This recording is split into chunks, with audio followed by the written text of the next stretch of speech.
Assalamualaikum Ustaz. Waalaikumsalam. Semoga Allah muliakan Ustaz. Semoga Allah muliakan Anda lebih daripada Allah muliakan saya.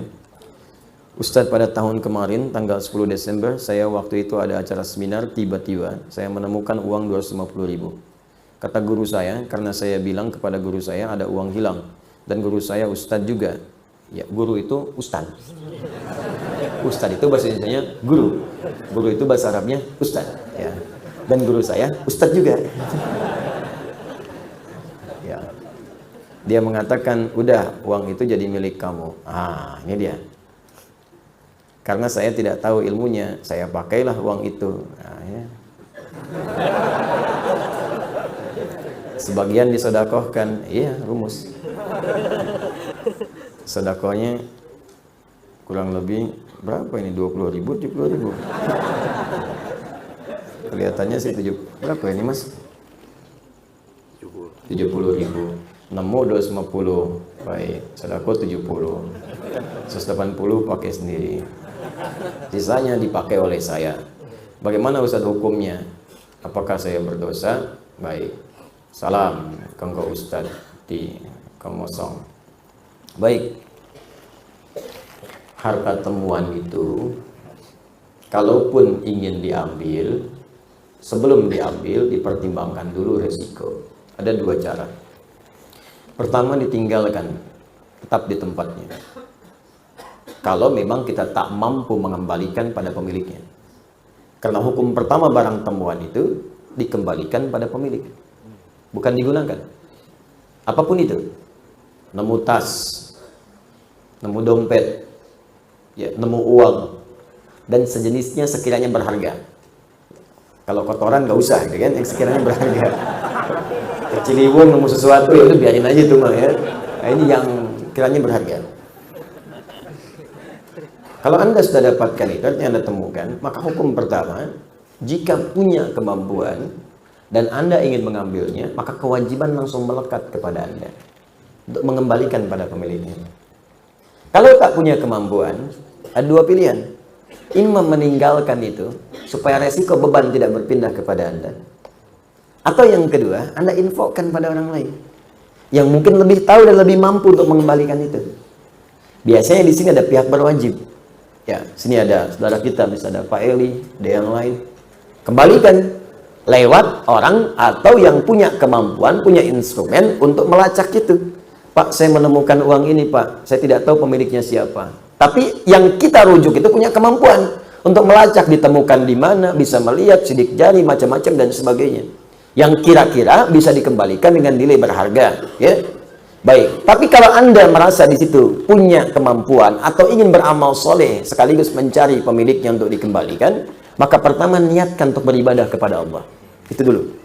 Ingat, kaidah ini penting. Nanti begitu Anda niatkan karena Allah, maka Allah akan melembutkan.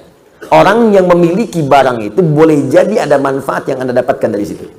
Nanti saya berikan kisah lain terkait ini.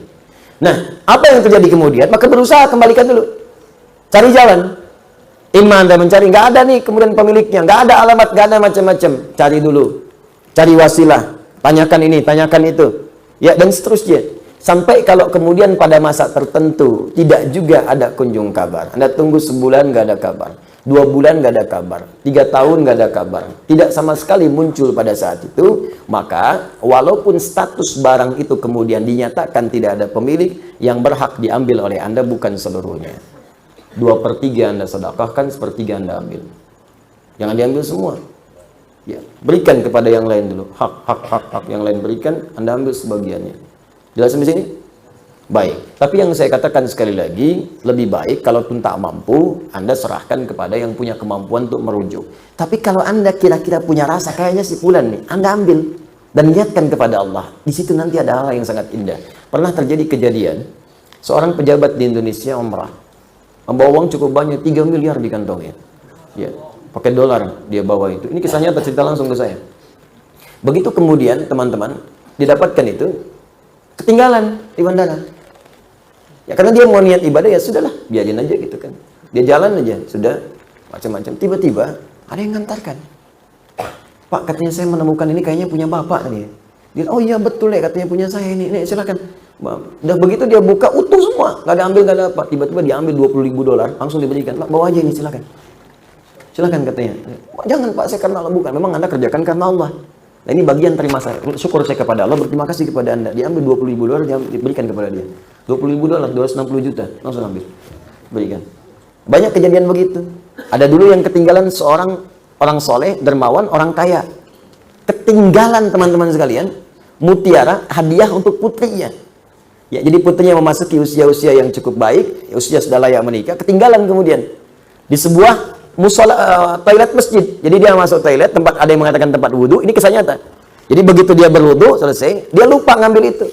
Sholat dia kan, pulang-pulang dia kaget kan, hilang, tidak ketemu. Balik lagi ngecek, juga nggak ada. Ternyata tiba-tiba ada yang mengetok pintu, seorang pemuda datang ke rumahnya dan mengatakan, saya menemukan ini, ada mutiara, ada macam-macam, dan saya melihat ada kartu di sini menunjuk kepada alamat ini. Saya pikir mungkin kartunya tidak penting, tapi saya lihat mutiara ini nampaknya sangat penting bagi Bapak. Silahkan Pak dicek lagi apa ada yang hilang atau ada hak-hak yang belum saya kembalikan. Begitu dibuka semuanya utuh. Apa yang terjadi? Dipanggil putrinya. Ketika dipanggil putrinya, dia katakan, nak, Bapak ingin memberikan hadiah ini tapi tertinggal tadi di musola, tiba-tiba datang seorang pemuda mengembalikan ini. Pemuda ini boleh jadi bukan mutiaranya yang penting, tapi pemuda ini yang dikirimkan oleh Allah menjadi bagian hadiah untukmu.